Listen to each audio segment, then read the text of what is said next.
लाहौर में 9 मुहर्रम उल हराम की मुनासबत से अज़ा खाना पांडू स्ट्रीट से बरामद होने वाला मरकजी जुलूस रिवायती रास्तों पर गामज़न है। इस पर हम बात करते हैं डॉन के रिपोर्टर नुमान लियाकत से। नुमान, बताइएगा जुलूस की गुजरगाहों पर किस तरह के इंतजाम किए गए हैं और क्या जुलूस की गुजरगाहों में कुछ दाखिली रास्ते भी हैं? देखिए जी, लाहौर में 9 मुहर्रम उल हराम का मरकजी जुलूस बरामद हो चुका है। जुलूस अज़ा खाना पांडू स्ट्रीट से बरामद हुआ है। शबीए जुल्जना के जुलूस में अज़ादारों की बड़ी तादाद इस वक्त मौजूद है, जिनकी जानिब से सीना कोबी कर रहे हैं, नोहा पानी कर रहे हैं और गमे हुसैन मना रहे हैं। जुलूस अब से कुछ देर बाद नूरी बिल्डिंग के करीब पहुंचेगा, जहां पर नमाज ज़ोहरैन अदा की जाएगी। नमाज ज़ोहरैन की अदायगी के बाद जुलूस इस्लामपुरा चौक, सेक्रेटेरिएट चौक से होता हुआ पुरानी अनारकली पहुंचेगा, जहां पर नमाज मगरबैन अदा की जाएगी और खैमा सादात से होता हुआ जुलूस दोबारा पांडू स्ट्रीट पहुंचकर अपने इख्तिताम को पहुंचेगा।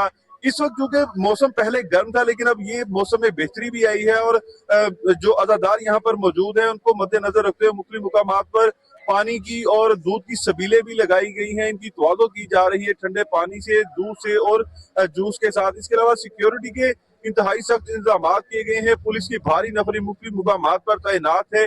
खारदार तारे लगाई गई हैं। इसके अलावा सीसीटीवी कैमरे नस्ब किए गए हैं, जिनके जरिए से बराह रास्त जुलूस की मॉनिटरिंग भी की जा रही है। जी बहुत नुमान, आप इस बारे में हमें अपडेट कर रहे